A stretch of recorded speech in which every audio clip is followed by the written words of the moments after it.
He looked at me and he says, "Tanya, I don't think you're taking this seriously. You need to clear your calendar. Don't make any plans."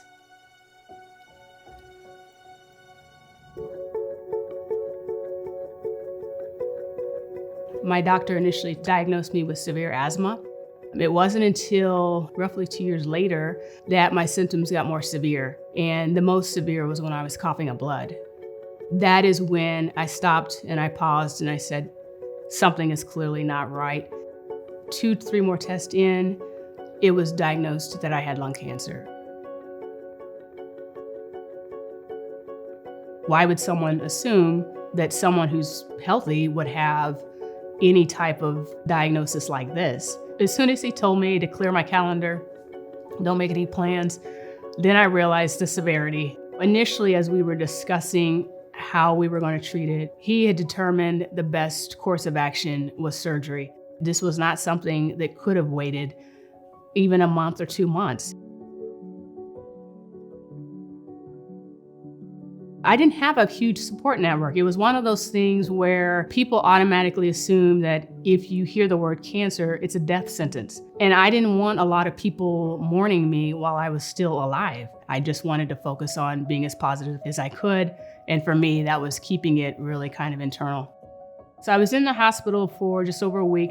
Initially, because of where it was lodged, they weren't certain exactly how much of my lung was going to be removed. There's a smidgen left of my right lung, but for the most part, the cancer, everything was removed. My mom and my parents were there with me throughout that whole process. My mom was nervous that I would go out, leave the hospital, and begin exercising right away because that's my typical routine. And I'm so happy the doctor looked at her and said, "If your daughter wants to walk, do not stop her." So I told my parents, "I will meet you at my home, but I'm walking." And so I was so grateful to be in the fresh air, to be able to be alive. I was alive. And 4 months almost to the day of leaving the hospital, I climbed Mount Fuji. And so that was a very joyous moment that even despite losing most of my lung, I was still able to reach the top.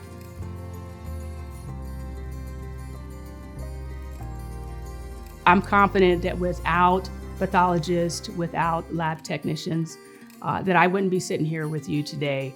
And I think the best way to understand those lab reports is actually being in front of and with the pathologist. So in my situation, I was able to have those results shared face to face. So that put me a little bit more at ease.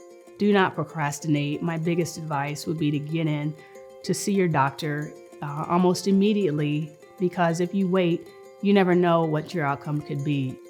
I've always been about exploring the world. I've had a chance to see so many amazing countries. I'm still seeing and traveling as much as I did. And I met my husband. I guess the biggest thing though is that I'm more appreciative of the little things, just life in general. There's nothing gonna slow me down. You will still find me running and enjoying the things that I love. My name is Tanya Cochran Stalker. I was diagnosed with lung cancer in 2016. Now I'm cancer-free.